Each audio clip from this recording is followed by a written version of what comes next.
அடேங்கப்பா, டாடாவிடம் 50 நொடிக்கு நயன்தாரா வாங்கிய கணக்கு. பாலிவுட்டே முரளும் சம்பவம். இந்தியாவிலேயே முதல் முறையாக 1 நிமிட விளம்பரத்திற்கு அவருடைய படத்திற்கான முழு சம்பளத்தையும் வாங்கும் ஒரே நடிகை என்ற பெருமையை சேர்த்துள்ளார் லேடி சூப்பர் ஸ்டார் நயன்தாரா.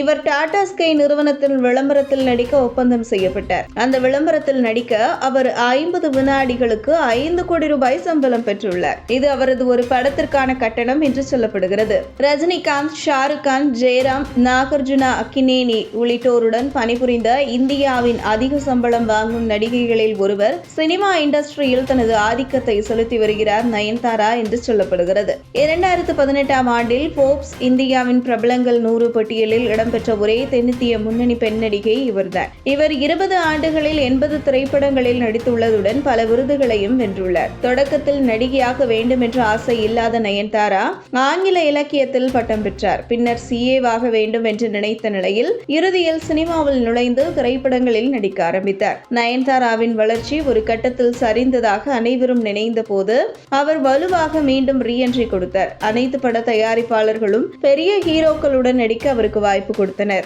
இவர் 2015இல் நானும் ரவுடிதான் திரைப்படத்தில் பணிபுரியும் போது இயக்குனர் விக்னேஷ் சிவனுடன் பழக்கம் ஏற்பட்டு திருமண பந்தத்திற்குள் நுழைந்தார். இவர்களுக்கு 2 குழந்தைகள் இருப்பதும் குறிப்பிடத்தக்கது. இவர்களது திருமண வாழ்க்கை மிக சிறப்பாக போய்கொண்டிருக்கிறது. 2023ஆம் ஆண்டு நடிகர் ஷாருக் கானுடன் இணைந்து நடித்ததன் மூலம் நடிகை நயன்தாரா பாலிவுட்டில் அறிமுகமானார். இந்த நிலையில் 50 வினாடி விளம்பரத்திற்கு 5 கோடி ரூபாய் சம்பளம் பெற்று இந்தியாவிலேயே அதிக சம்பளம் வாங்கும் நடிகை என்ற பெருமையை நடிகை நயன்தாரா பெற்றுள்ளார். ஒரு படத்திற்கு நயன்தாரா 10 கோடி ரூபாய் வசூலிப்பதாக தகவல் வெளியாகியுள்ளது. நயன்தாரா கடைசியாக அன்னபூரணி திரைப்படத்தில் நடித்தார். தற்பொழுது கவினுடன் இணைந்து படம் நடித்துக் கொண்டிருக்கிறார். இந்த நிலையில் தற்போது அவரது கணவரான விக்னேஷ் சிவனுடன் பிறந்தநாள் கொண்டாட்டத்தை தனது சமூக வலைதளங்களில் பகிர்ந்து மகிழ்ச்சியை தெரிவித்தார். இது ஒரு கட்டத்தில் அவரது மார்க்கெட் சரிந்தாலும் மீண்டும் தன்னுடைய திறமையாலும் நடிப்பாலும் முன்னேறி லேடி சூப்பர் ஸ்டார் என்ற பட்டத்தையும் பெற்றுள்ளார். இந்த நிலையில் அவர் தொழிலதிபராகவும் ஆகியிருக்கிறார். அவர் 9th ஸ்கின் என்ற பெயரில் தொழில் தொடங்கி வருவதும் குறிப்பிடத்தக்கது.